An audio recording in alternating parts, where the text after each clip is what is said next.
Buenas noches, profesor. Para esta semana he decidido tocar parte del texto, el cual se titula La participación infantil y adolescente en escenas narrativas, acciones estatales y prácticas que incomodan. Esta parte del texto fue escrita por Carolina Ciordia. Es parte de una compilación que juntamente con Rayo publicaron en el año 2022. Agradecerle además que usted en el curso de diseño, gestión y evaluación de políticas públicas nos brinda estos materiales actualizados que podemos amalgamar a nuestras propias y futuras investigaciones como científicos sociales, ¿no? Bueno, voy a dar una pequeña introducción, bueno, esta es parte mía, con referente a la descripción y la situación pues del niño o de una persona que no ha pasado a una etapa adulta según la sociedad, pues según este constructo social, ¿no? Tenemos en conciencia que luego de la llegada y la invasión de los españoles aquí a territorio determinado actualmente como América, los invasores buscaron, por ejemplo, tácticas de ingeniería social, por ejemplo, en medida de que se les dio características feminizadas y de infantilización a las poblaciones naturales de este lugar, pues, ¿no? A las poblaciones originarias. Esto con el fin, pues, de otorgarle una menor jerarquía en el sentido de que ellos necesitaban controlar y estas personas, estos individuos, pues, no tendrían voz y voto en la jerarquía social, más que todo en el control político y de poder y en el aspecto social de esas partes del territorio, pues, ¿no? Entonces, aquí colocando este ítem histórico podemos determinar que ya han existido patrones en los cuales colocan a los niños en una figura pues de subordinación frente a lo que la sociedad concibe en distintas etapas de la historia como un adulto, una persona ya construida, ¿no? Bueno, luego vamos a pasar, por ejemplo, ya a lo que menciona el texto. El texto empieza abordando, por ejemplo, la existencia de la CDN, que fue en 1989 y la cual se encarga pues de afianzar y enumerar los derechos y todo lo relacionado con el respeto pues de los niños, niñas y adolescentes, ¿no? Esto obviamente en una categorización más que todo de respaldo hacia los derechos de los niños, ¿no? Entonces, en Argentina, bueno, principalmente porque se trabaja en el aspecto, por ejemplo, de ese país, en las lecturas consiguientes de las compilaciones, tenemos al elemento de la CENAF. La CENAF en Argentina, bueno, las siglas significarían Secretaría Nacional de Niños, Secretaría Nacional de Niñez, Adolescencia y Familia. Este organismo se encargaría, pues, de más que todo ver reconocimiento, el goce y la interpretación de los derechos de los niños, más que todo buscar el respeto de estos derechos y de su reconocimiento, pues, ¿no? Esto obviamente con mirada para entablar mejores relaciones comunitarias y de familia. Entonces, el texto aborda de que en ese momento, en el año 2020, se está llevando una especie eh, conversatorios virtuales producto de la pandemia que se estaba desarrollando en ese momento, pues, ¿no? Y estos conversatorios se estaban desarrollando puesto que ya se avecinaban a 15 años desde la promulgación de la ley 26061, la cual es la ley de protección integral de los niños, niñas y adolescentes. Obviamente esta ley fue publicada, si iba a cumplir en el año 2020 15 años, fue publicada en el año 2005 y es una ratificación de la CDN, pues, ¿no? Obviamente reconocemos que Argentina es parte, pues, de los tratados y pactos internacionales, entonces tiene que respetar estos lineamientos, ¿no? Entonces, en estos conversatorios virtuales,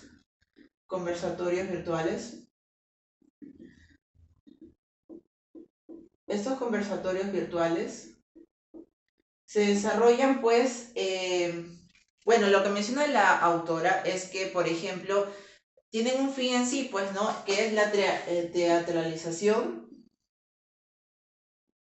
de la representatividad de los niños, niñas y adolescentes. En el sentido de que, por ejemplo, tenemos una cita de Bourdieu en 2014 que nos habla, por ejemplo, de las luchas simbólicas. Entonces tenemos que se busca una figura de legitimización y producto de los niños, en el sentido de que ellos son partícipes propiamente de las normativas y de las políticas públicas que se desarrollan para ellos mismos, ¿no? Esto lo tenemos muy en claro. Bueno, lo que menciona la autora es que lo tenemos muy en claro en el sentido de que va a haber tres acepciones para desarrollar estos conversatorios virtuales y en el espacio en el cual se desarrollan, ¿no? Tres acepciones características. La primera característica es la normatividad. Pero ¿qué tenemos? ¿Qué consideramos con esto? Pues, ¿no? La normatividad es, por ejemplo, cuando en los conversatorios virtuales ella pone las muestras de que, por ejemplo, aparecen funcionarios que explican la existencia de la CDN, los artículos propios en los cuales se desglosa los respetos de los derechos, qué lineamiento se va a seguir. Luego, posteriormente, las leyes nacionales que respaldan, por ejemplo, tenemos la ley 26061 y posteriormente otros tipos de normativas legales, pues, ¿no? Que apoyan supuestamente esta figura de los niños y su respeto y el respeto de los derechos, pues, ¿no? Luego tenemos la figura de reflexión, la cual es, obviamente, pues, en estos conversatorios virtuales se desarrollan no solamente desde una perspectiva de la postura de los funcionarios, sino también, por ejemplo, permitiendo el acceso y el debate, la divulgación y el discurso de niños, niñas y adolescentes, los cuales desde su perspectiva personal, desde su subjetividad, desde su experiencia vivida, pueden hablar sobre, por ejemplo, las situaciones de sus comunidades, de los lugares donde ellos proceden, ¿no? Y el último sería el factor de incidencia, que está estrechamente relacionado con el anterior, en el sentido, por ejemplo, que es más importante, por ejemplo, tener en cuenta las realidades sociales de la realidad, o sea, estrechamente hablando del aspecto de la realidad en sí, desde la vida conocida, que pues de los aspectos legales, pues, ¿no? Yo considero personalmente que a veces, citando el viejo dicho que existe, pues, ¿no? Que el papel aguanta todo, y que lastimosamente algunas políticas públicas no se aplican de una manera, pues, con una mirada, pues, más realista, ¿no? Más de existencia de la misma persona y de la misma sociedad en el momento, ¿no? Bueno, estos serían los tres factores, bueno, las tres acepciones que nos habla Sior Díaz con relación a los conversatorios virtuales.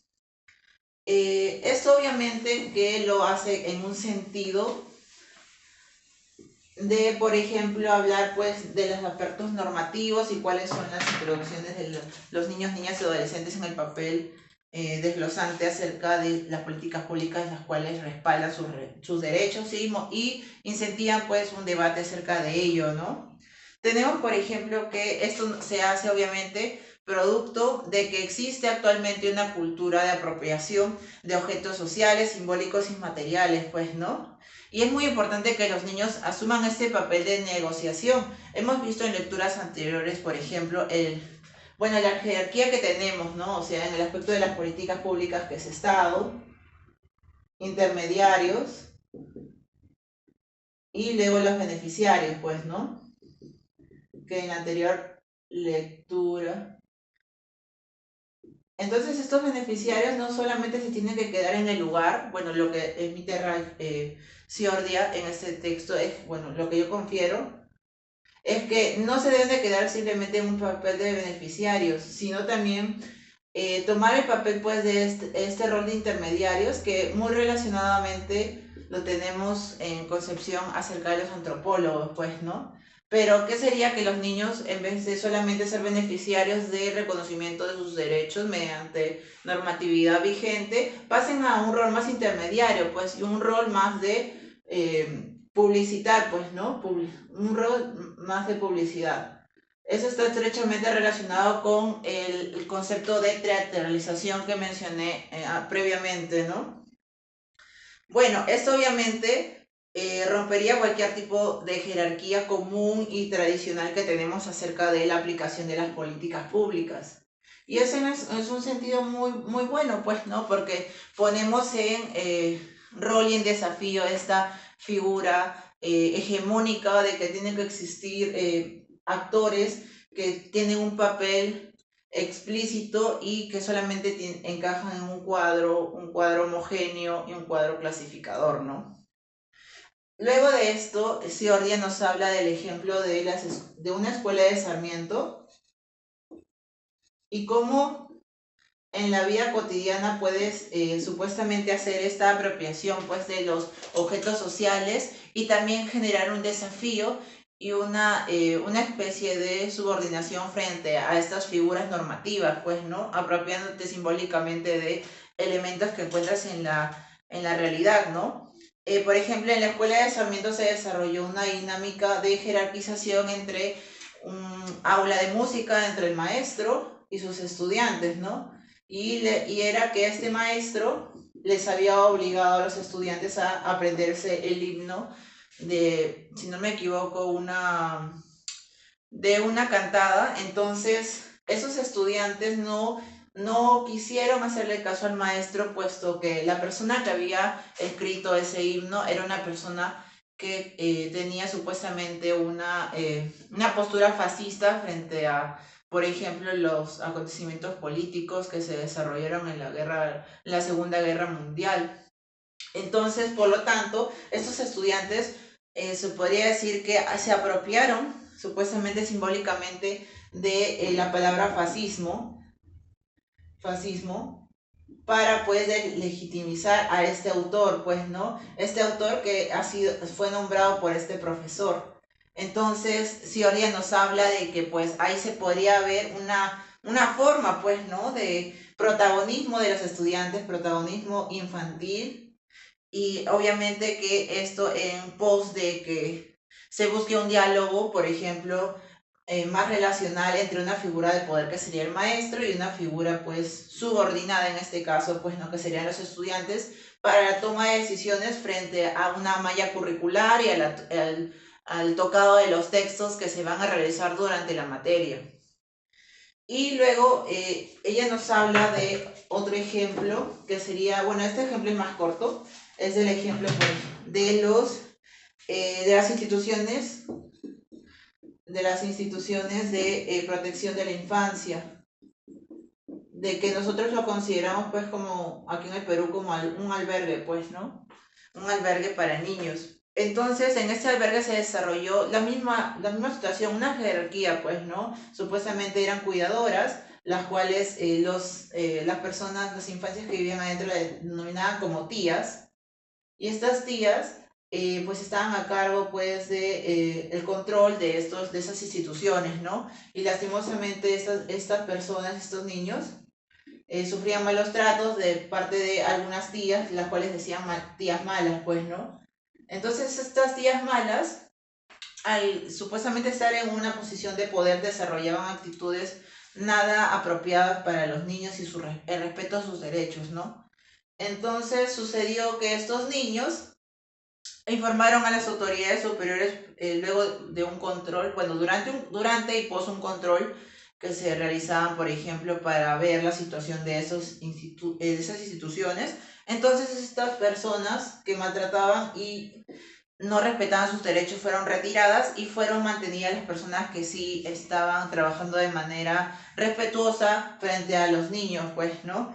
Obviamente esto lo vemos desde una mirada de que hay espacios determinados para las infancias que tienen que ser lugares supuestamente seguros donde ellas puedan desglosar pues su existencia como ser humano y como persona en esa sociedad, y que lastimosamente hay elementos en la jerarquía misma de poder pues que irrespetan estos acuerdos, o por lo menos no están orientados a las normatividades que se estipulan pues ni moral ni legalmente hablando, pues, ¿no? Basándonos también en las subclasificaciones de normativas morales y normativas legales. Bueno, para ir concluyendo, yo encontré un concepto muy interesante, el cual fue márgenes estatales. Pero, ¿qué son los márgenes estatales? Pues, ¿no? Márgenes estatales. Nosotros como antropólogos tenemos que tener muy en cuenta que existe pues una centralidad de la institucionalidad estatal que corresponde más que todo a una jerarquía de poder entre órgano administrativo y población. Entonces, en el sentido de los márgenes estatales estarían estas figuras pues más que todo estas personas o parte de la sociedad que no están dentro de esta centralización de poder y que se encuentran en se podría decir en las periferias, ¿no? En las periferias de poder. Entonces, ¿cómo estas personas o estos elementos que viven en las periferias, en los márgenes estatales, pueden apropiarse de sus espacios y de los espacios y los territorios en los cuales fueron creados para ellos, pues, ¿no? Poniendo en el caso de las instituciones, por ejemplo, de la protección de las infancias. Entonces, lo realizan mediante estos elementos, pues, de rebelión frente a lo ya determinado, o mejor dicho, frente a los dispositivos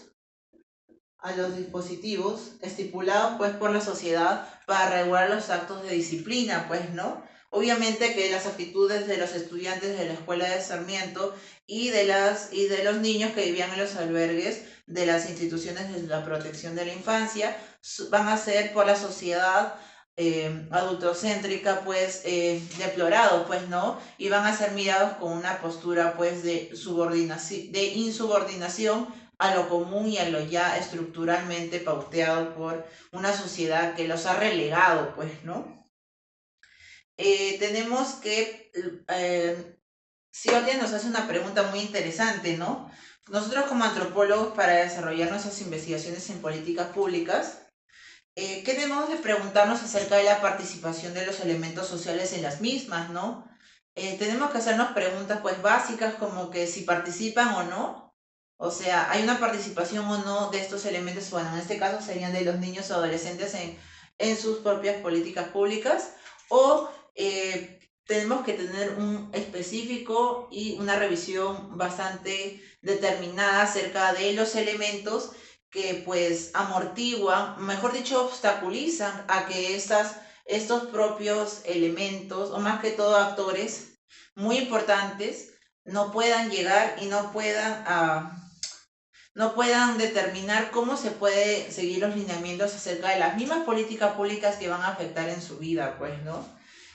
Listo, para hacer supuestamente la dinámica recurrente y normativa acerca de la idea fuerza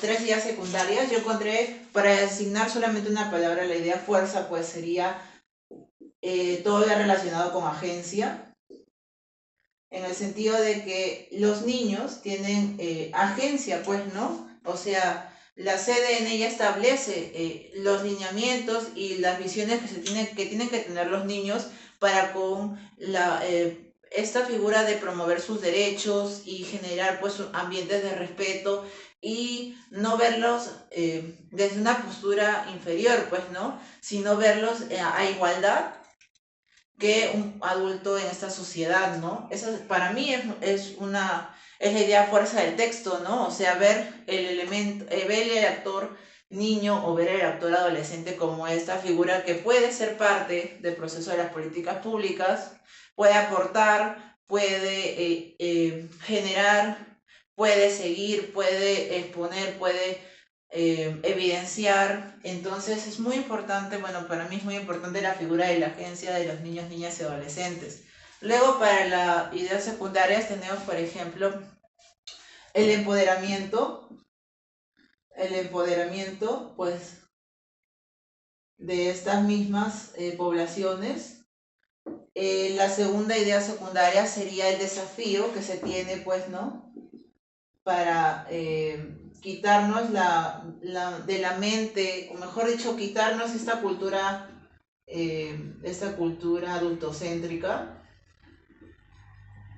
adultocéntrica, pues que mira pues a los niños desde una perspectiva elevada y los determina un espacio más que todo de meros beneficiarios inertes que no tienen rol ni tienen preponderancia para evocar o para ayudar, para generar mayor diálogo, discurso, e inclusive mayor desarrollo en las propias políticas públicas y en el respeto de sus derechos que están estipulados en las normativas vigentes de cada país, pues, ¿no? Y también en la parte internacional. Y por último, tendríamos, bueno, yo considero el impacto de la CDN, pues, ¿no? Obviamente que ya hemos revisado con bastante puntualidad, con lecturas anteriores, cuál es el impacto internacional, mejor dicho, cuál es el rol internacional en el impacto de las políticas públicas y cómo éstas incentivan, o mejor dicho, dan la pauta a las políticas nacionales para generar políticas públicas en sí, pues, ¿no? Obviamente esto es conferido gracias a que existen acuerdos y tratados internacionales los cuales los países históricamente han firmado y que tienen por normativa que se tienen que seguir unas pautas y unos lineamientos y unas medidas que ya están encaminadas, pues, ¿no? Obviamente para el respeto irrestricto de la vida de las personas, ¿no? En este caso sería pues de los niños, niñas y adolescentes, ¿no? Y por último, y no menos importante, bueno, mi reflexión propia es que es muy importante pues que tengamos en cuenta que, como les mencioné en la introducción, que históricamente se ha mirado pues a los niños, niñas y adolescentes desde un punto pues desde arriba hacia abajo, ¿no? O sea, como elementos en la sociedad que no tienen correspondencia, deberían tener participación, pero una participación más que todo de representatividad o solamente una cuestión decorativa, ¿no? Cuando no debería ser así. Toda población, todo grupo humano debería ser escuchado, tomado en cuenta para que pueda existir un mayor diálogo, una mayor articulación, una mayor ganancia de experiencias vividas, pues, ¿no? Y más que todo para generar las políticas públicas y ayudarnos, pues, en este proceso eh, pauteado que existe acerca, pues, del diseño, que sería la creación, que sería luego la evaluación, perdón, que sería la gestión y luego por último la evaluación, y luego con esta evaluación, escuchando el aspecto discursivo de estos grupos humanos, generar pues una especie de mejora que nos pueda ayudar pues a ayudar, mejor dicho, a ayudar y a promover pues mejores políticas públicas y mejor participación ciudadana. Bueno, eso sería todo. Gracias.